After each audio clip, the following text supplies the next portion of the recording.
thumbs up.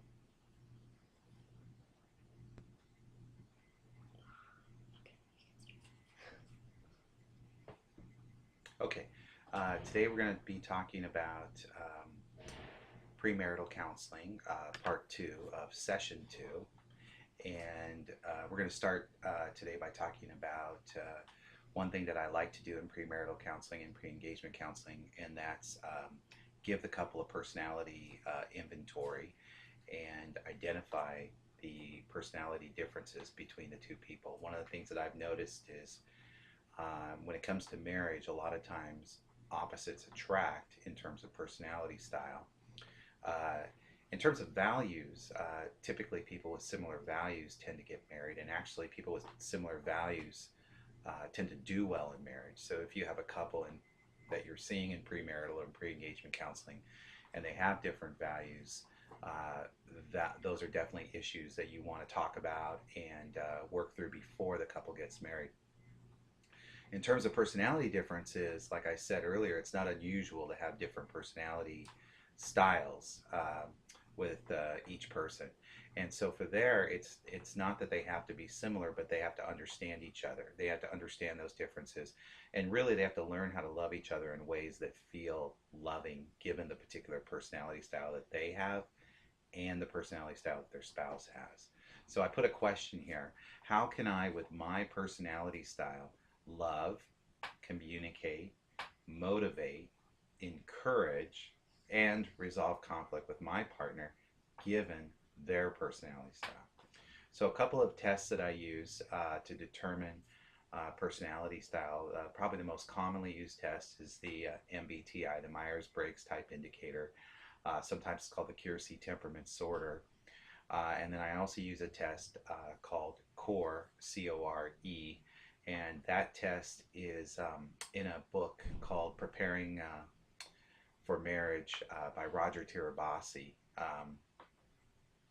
So you can look that book up by Roger and get inside his book is the CORE inventory. It's a standard four-factor personality test. So really any four-factor personality test that you can find would be sufficient. So let's talk a little bit about that. Um, Before we get to expectations, let me back up a little bit and talk a little bit about the core and the MBTI. Basically, the four factors of the core. C stands for charger. These are the dominant types of personalities. These people want to get things done quickly. They tend to be very direct in their communication, bottom line oriented, task orientation. Um, the O's are the outgoing. These people are very social and talkative and colorful and animated folks. The R stands for responsible, and these people tend to be very cautious, analytical, thoughtful, planful. Um, and then the E is the easygoing, which is more of the steadiness trait. These people don't like a lot of change, difficult to get them to talk. They tend to be very good listeners, and they tend to try and avoid conflict, kind of keep the peace. They tend to be pleasers. And so that's just a general idea of the differences. But once you get a hold of a personality test, you'll be able to kind of study up on it and really get the intricacies of the differences. Okay, so let's move on to expectations. Um, Very important in premarital and pre-engagement counseling to talk about what the expectations are, to bring those out, uh, and not to assume that the expectations that one partner has are the same as the expectation that the other partner has. And so, what we'll talk about are expectations regarding love. How do you view love? Do you view love as just a feeling? Do you view it as an action, a decision that you make? We talk about romantic love. How does companionate love differ from romantic love? Do you think romantic love will fade? Do you believe in romantic love? Do you try and keep romantic love alive in your relationship? What do you do? What do you think? What do you expect your partner to do in terms of romantic love? How hard do you expect your partner to work at maintaining it? We talk about the sexual relationship. What are your expectations about sexual frequency, sexual practices, and sexual taboos? We talk about romance in terms of what is your expectation about what even romance looks like. Uh, we talk about children. How many children do you want to have? How do you plan on raising your children? What kind of discipline do you want to use with your children? Uh, what type of priorities do you want to have in terms of academics, athletics, extracurricular activities, their social life? How do you see um, balance? What importance do you place on that in the lives of your children? Then we talk about work, careers, and provisions of income. Who's going to be working? How many hours? Uh, do you feel differently about a dual earner income when the children are very young, as they get older? Um, if each of you have a job offer in a different place, what takes precedence? So just clarify what those expectations are. Okay, some other expectations. Let's see. Um, Decision making. How will decisions be made? Is it going to be husband dominant, wife dominant? Are all decisions going to be made on an egalitarian basis? Or are you going to divide up the decision making process into, depends on what the area is. Some areas, husband may have the final say, other areas, wife may have the final say. Household tasks. One of the most common things that couples fight about are household tasks and who's going to do what. And so there it's just a matter of clearly defining what the roles are going to be and making sure that each partner feels that there's equity in terms of how those household tasks are distributed. Uh, Time together, how much time do you anticipate or do you expect to have together as a couple versus time with family versus time with friends versus time at work? And what do you expect to be doing when you're together, and how important is that? How do you feel about having date nights and things like that? And how much of a priority is that for you? And then sharing feelings, being open and honest about what you feel, having conversations about how you're feeling about different things, um, being honest about those feelings versus holding things in. If somebody's being bothered by something, do you expect them to talk about it, or are you comfortable with them keeping it inside for a while? So just to talk about those expectations as well. Then we spent some time in premarital and pre-engagement counseling talking about communication. We do know from the research on uh, marriage that probably the best predictors of marital satisfaction are the ability of the couple to communicate well together and the ability of the couple to resolve conflict. So I have a handout that I give them on both positive and negative communication. Basically, in the positive communication handout, we talk about things like uh, uh, that I've already covered in session one, actually, appreciation, affirmation, and so forth. So we've kind of talked about that in session one. Then we do the I feel exercise. This is an exercise that gets them comfortable talking about their feelings and identifying what it is that they feel. And I give them a feeling word handout to kind of help them identify those feelings. Okay. Then we talk about conflict resolution. I'll do a separate session on that, just as well as the separate session that I did on communication. And so we'll go through that step-by-step process for resolving conflict. Then we spend some time on family of origin.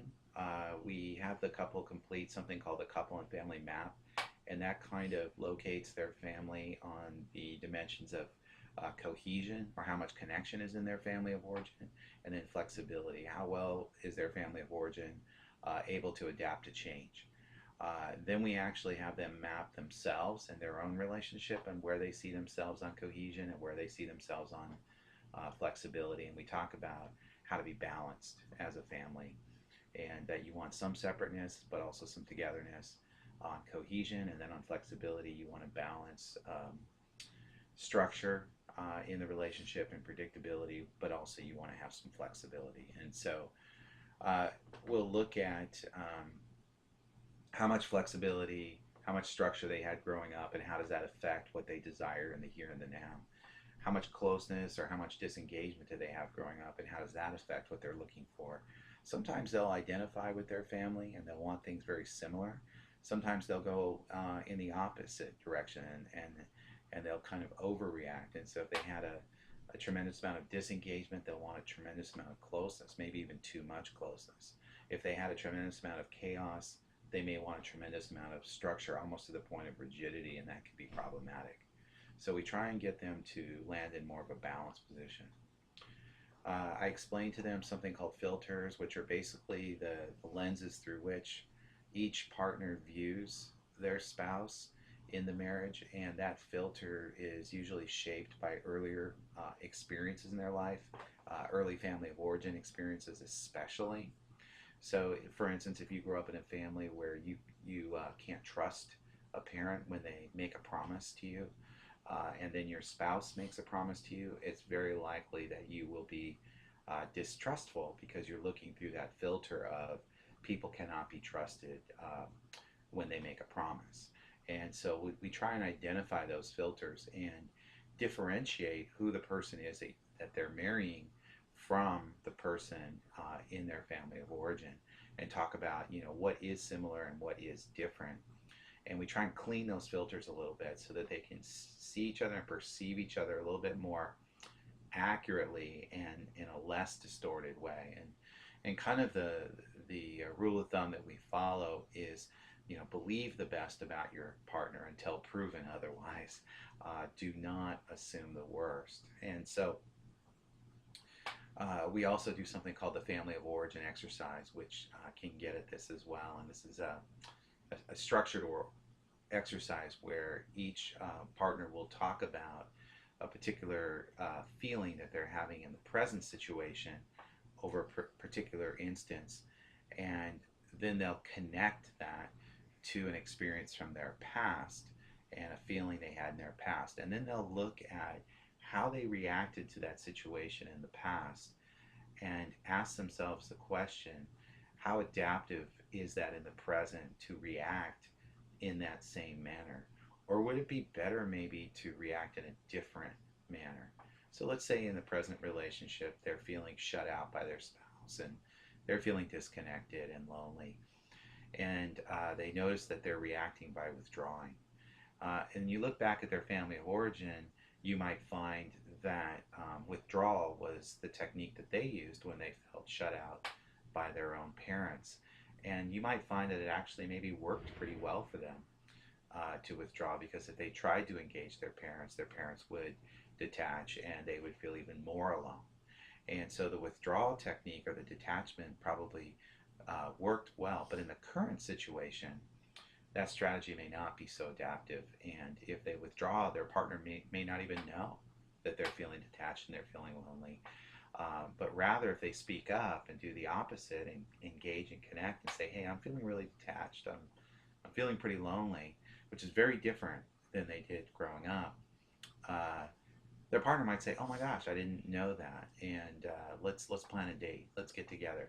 And so the strategy that once worked doesn't work anymore, and they have to develop a new strategy. So that's a very common thing that I see working with couples, is that they're employing strategies that worked well in their family of origin but don't work so well now. And we try and highlight those and identify those, and how they lead to patterns of interacting that can get the couple in a negative place in their relationship. Okay, I also do something called the Prepare Inventory. This was developed by David Olson, University of Minnesota, Prepare Enrich. And you can go to their website and find ways to certify yourself to become a certified Prepare Enrich counselor, so that you could actually administer this test. And I would highly recommend that you do that. Very commonly used test. Many of you may have already have heard of it. I use it with every couple that I see in premarital counseling and pre-engagement counseling. And it covers the main issues really that I think need to be discussed in premarital and pre-engagement counseling. It covers personality differences. It talks about communication, conflict resolution, finances, leisure activities, sexual expectations. Um, it talks about children and parenting, family and friends, role relationship, spiritual beliefs, couple and family closeness, and couple and family flexibility. With each of these topics, there's a series of questions that the couple will answer, and they can answer from disagree to agree. Um, and what you look for is items that they answer differently or items that they answer in the same direction but in the wrong direction. So, for instance, if there's a question on family and friends that says, I respect my spouse's, my partner's family and friends, and one person puts agree and one person puts disagree, then that's something that I would want to talk about with that particular couple. Uh, if if they both put agree, or I don't respect my partner's friends, they both put agree, that's called a special focus item, and we'll definitely talk about that item as well. So I'll actually go through the entire inventory talking about every single disagree and every single special focus item that I see. Okay, so that covers premarital counseling. Session 2 is now complete, and we'll see you next time for session number 3.